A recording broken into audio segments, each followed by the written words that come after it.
Kisah diawali dari sepasang kekasih yang bernama Stellan dan seorang pengamat ilmu kedokteran kuno yang bernama Eva. Ini rarainya, Stellan yang bekerja di sebuah museum pun mengajak Eva untuk berkunjung ke dalam dan menunjukkannya beberapa artefak tentang pengobatan zaman dahulu yang membuat Eva terkesan. Eva juga begitu kagum akan kemajuan teknologi medis yang ada di sana. Sepulangnya dari sana, Eva mengecek kandungan, namun saat ingin memberitahu Stellan, tiba-tiba Stellan kumat dan mencoba menyerang si Eva. Pertengkaran pun tidak dapat terhindarkan lagi, sampai-sampai membuat kondisi jantung si Eva menurun. Karena keadaan sudah mulai kondusif, Stellan pun mencoba untuk meminta maaf kepada si Eva dengan memberikannya makan siang dan mengajak si Eva melihat buku legend dari abad ke-18. Dan ya, semua penglihatan misterius dari buku itu pun mulai merasuki pikiran si Eva, dan inilah The Book of Vision.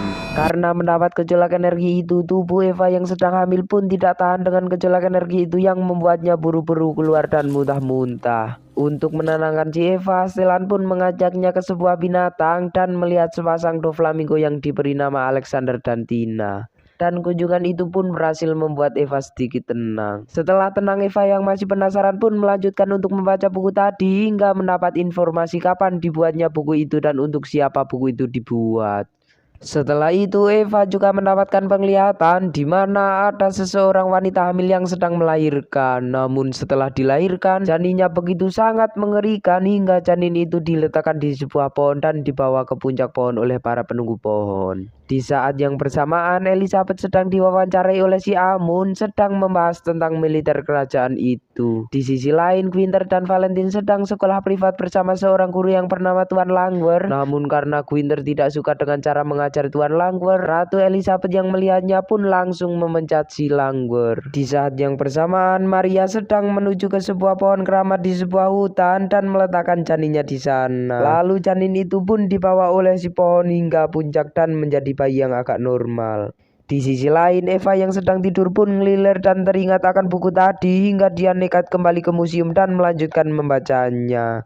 Eva pun mendapatkan penglihatan lagi di mana Valentine dan Guinter tengah diikat dan bersifat seperti anjing. Di sisi lain, bapaknya Guinter sedang mengajak para anggota Romusa yang tengah bekerja sambil mengajak Guinter mengunjungi ke tempat si Amun dan membicarakan tentang kekhawatirannya tentang rumor penyihir yang tengah viral-viralnya. Di saat yang bersamaan, Johan sedang memeriksa si Ratu Elizabeth dan dia tengah mengandung anak laki-laki ketiganya. Di sisi lain, Eva masih saja membaca potongan buku tadi sampai larut malam dan mendapatkan penglihatan tentang bayi yang dibawa ke pohon tadi yang ternyata bayi itu adalah si Guinter. Di saat yang bersamaan, Stellan sedang melakukan pekerjaannya, yaitu menyeken si buku tadi dan menerjemahkannya ke bahasa yang mudah dimengerti. Di sisi lain, si Ratu sedang berbicara dengan si Amun tentang kehamilannya yang laki-laki dan akan melahirkan di pertengahan musim semi. Di saat yang bersamaan, bapaknya Guinter sedang mengajari para anak buahnya menebak, namun malah Guinter keluyuran sendiri sampai ke tengah hutan sampai bertemu Maria dan juga melihat wujud asli si penunggu hutan. Namun tiba-tiba bapaknya datang dan membawanya pulang. Di sisi lain, Eva yang hampir selesai membaca buku itu pun memutuskan untuk jalan-jalan bersama Stellan menuju ke sebuah bar dan Eva pun memutuskan untuk menyanyi di sana. Namun tiba-tiba Eva pingsan di pelukan si Stellan hingga harus dilarikan ke rumah sakit.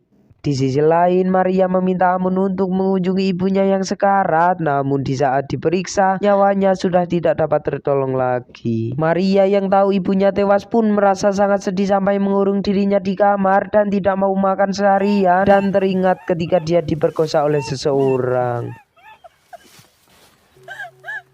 Di sisi lain, Eva dan Stellan sedang mendatangi si Dr. Morgan yang mengundang mereka berdua makan-makan dan membicarakan tentang beberapa ilmu kedokteran. Singkat cerita, malam pun tiba. Eva dan Stellan pun memutuskan untuk menginap dan melakukan aktivitas rutin mereka. Keesokan paginya, Dr. Morgan dan Stellan pun berolahraga pagi dengan bermain tenis. Namun tanpa sengaja, Dr. Morgan membicarakan tentang kehamilan Eva yang tidak diketahui oleh si Stellan. Stellan yang marah karena tidak diberitahu pun pulang dan ingin melabrak si Eva, namun Eva sudah tidak ada di rumah dan masih terus mempelajari si buku sampai membawa buku itu bersamanya.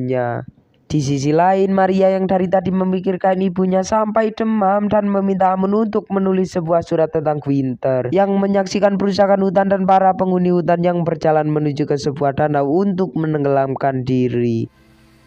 Quinter yang penasaran pun malah ikut si penyihir nyemplung ke danau hingga Quinter harus tewas seketika. Di saat yang bersamaan, Eva sudah pulang ke rumah dan langsung diceramai oleh si Stellan yang sangat mengkhawatirkan keadaan si Eva. Di sisi lain, Johan dan Amun sedang membicarakan tentang Quinter yang tewas tenggelam. Namun tiba-tiba Elizabeth datang dan langsung membaca suratnya dan mengetahui atas kematian si Quinter. Karena terlalu sedih karena anaknya tewas, kandungannya pun sampai berkontraksi hingga Elizabeth sangat merasa kesakitan. Di saat yang bersamaan, Eva juga mengalami hal yang sama, yaitu pendarahan. Yang untungnya keajaiban datang dan Eva pun langsung sembuh seketika. Di sisi lain, anak dari si Elizabeth sudah lahir dengan sehat. Namun karena kejadian kemarin, si Amun pun harus ditahan karena dituduh nganu-nganu dengan si Elizabeth. Valentine yang masih tidak percaya akan kematian adiknya pun menuju ke danau tempat kematian si Quinter dan melamun di sana. Di saat yang bersamaan, Eva juga harus melakukan prosedur operasi sesar untuk anak pertamanya sambil mendapatkan flashback hingga operasinya selesai dan anak pertamanya pun dapat terlahir sehat sentosa. Tamat. Ending yang sangat mengflashbackkan. Kalau ada film yang kalian ingin saya bahas, silahkan komen di bawah ya. Saya San, mewakili seluruh kru yang bertugas cabang Perindavan, mengucapkan banyak terima kasih. Jangan lupa subrek dan sampai jumpa di video selanjutnya. Adios. Kutu rambut, cacing tanah.